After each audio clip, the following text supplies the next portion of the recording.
Vou chamar agora o Reginaldo Arcuri, que é da Farma Brasil, para a gente começar a tratar um pouco também desse lado importante da indústria farmacêutica e do complexo industrial da saúde, que é a área que os nossos dois próximos painelistas estão atuando.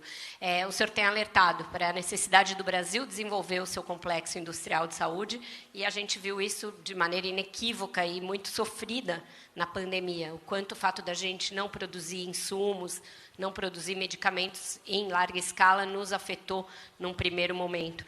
Queria entender o que a gente precisaria fazer, cotejando políticas públicas e a ação da iniciativa privada, também a parlamentar. A gente tem muitos congressistas aqui que certamente vão atuar nisso, regulação, então são muitas as frentes para se estruturar isso, que a gente ficou muitos anos sem olhar. O que está faltando fazer?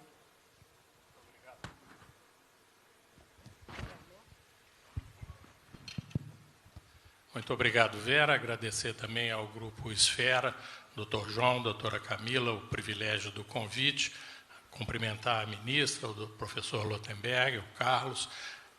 O Brasil tem uma capacidade de fazer da indústria farmacêutica e do complexo industrial da saúde algo extremamente raro, importante e muito avançado para o Brasil. Então, antes de falar um pouco do que nós precisamos, me permita falar um pouco do que já houve, né? Se a gente olhar para 30 anos atrás, o Brasil não tinha uma grande indústria farmacêutica no Brasil, o Brasil não tinha SUS e enfrentava sérios problemas. A partir da Constituição de 88, da Lei de Patentes, da criação da Anvisa, da Lei de Genéricos, o que nós temos para ficar em alguns exemplos? Por exemplo, o Brasil foi capaz de construir, foi parcialmente impactado, mas está de novo, talvez o melhor programa de imunização mundial. O Brasil enfrentou, e ninguém nem lembra mais disso, a epidemia da AIDS com produção, ninguém nem lembra mais disso, a epidemia da AIDS com produção nos medicamentos. Os genéricos não existiam antes dos anos 90, hoje eles são quase 40% disso. E hoje, uma coisa que poucos conhecem também, o Brasil já está produzindo aquilo que é, por exemplo, a base das vacinas de RNA mensageiros e parte dos medicamentos, né, de rota biotecnológica, os anticorpos monoclonais, que tem um impacto imenso nisso que tanto a ministra mencionou, quanto o professor Lotenberg, que é o custo da saúde. Muito bem, nós estamos vivendo um momento muito interessante, porque o mundo inteiro está agora falando às claras, né, o que os países desenvolvidos sempre fizeram, que é necessário você ter políticas industriais. Isso no Brasil também virou uma espécie de anátema durante um determinado tempo, porque ficou vinculado a salvar a empresa quebrada, a favorecer gente, né? Isso tudo é muito negativo. Mas, na verdade, todos os países sempre precisaram e continuam precisando de coordenar os esforços da ciência, né? Os esforços da indústria privada a partir do governo. E é isso que nós estamos tendo uma chance nesse momento. O governo recriou o CNDI, recriou o G6, e nós temos as capacidades básicas. Você não faz uma política industrial de saúde sem ter, primeiro, indústria, né? Medicamento não é uma coisa que alguém pode resolver, comprar um galpão, algumas máquinas e produzir. Você tem que passar isso por um ordalho infindável de registros e análises, né? Não faz isso sem ciência, né? Se o professor Lotenberg me permite usar como exemplo, não só nós temos excelente ciência nas universidades, mas hospitais como Einstein e a rede dos hospitais de excelência fazem uma coisa rara no mundo, que é você ter a capacidade de permitir que a indústria tenha onde realizar com altíssimo patamar de qualidade os seus estudos clínicos, que é de onde vêm efetivamente os medicamentos. Então, eu acho que a gente tem uma grande chance, tem todas as pré-condições para isso, e precisamos, depois, se for possível, estenderia um pouquinho, trabalhar o que você falou e que eu ouvi nos debates anteriores, que é a coisa mais crítica nisso e que não custa dinheiro, que é a qualidade da regulação. Obrigado. A gente vai falar de regulação, com certeza, mais detalhadamente. Reginaldo, você estava falando, né, da questão regulatória, e a gente está tratando um pouquinho delas. Dentro dela, e dentro também dessa discussão sobre regulação e judicialização, a questão das patentes é uma questão muito importante. O Sanches citou o Serra como o padrinho dos genéricos, e ele também empreendeu uma busca aí por quebra de patentes em medicamentos antirretrovirais e outros.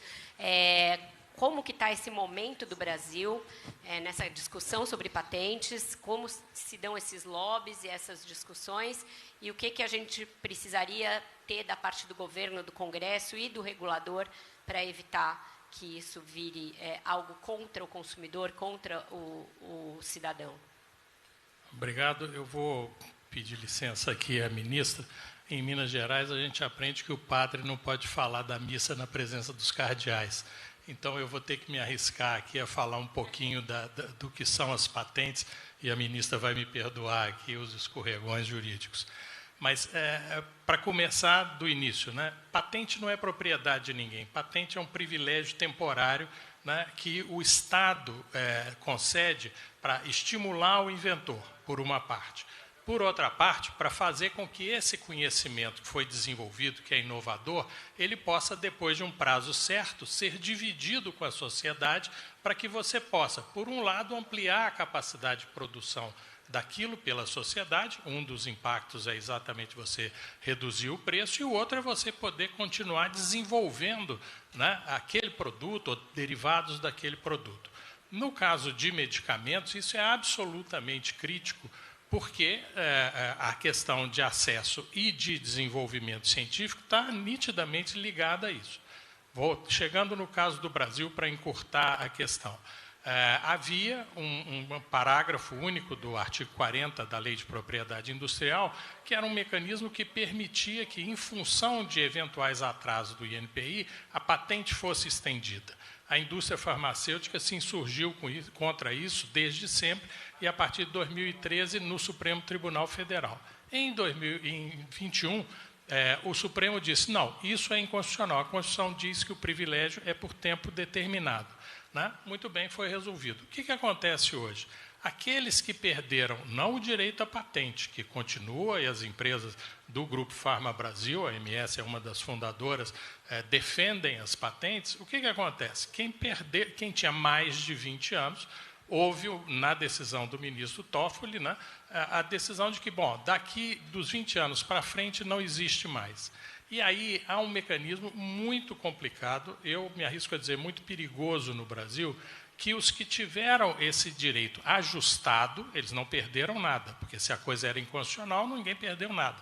Tiveram esse tempo ajustado, estão se insurgindo usando o judiciário brasileiro para usar uma figura simples, para dar uma volta na decisão do Supremo, né, dizendo, não, há outras leis do manejo dos processos administrativos, que diz que, se o INPI atrasa, eu posso acionar a União contra. Né?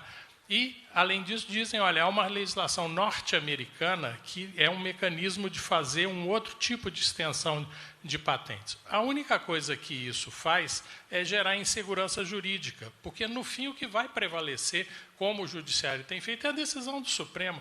Mas é muito ruim, né? Por quê? Porque as indústrias farmacêuticas não podem se arriscar a começar a produzir nada que ainda esteja sob patente. Né? Então, de novo, quer dizer, nós estamos contando muito com o Judiciário, que tem tido, a nosso juízo, uma percepção muito objetiva disso, né, para que a gente possa fazer, e é o que nós queremos mesmo, que a patente seja um instrumento de desenvolvimento e de ampliação de acesso, e não uma reserva de privilégio.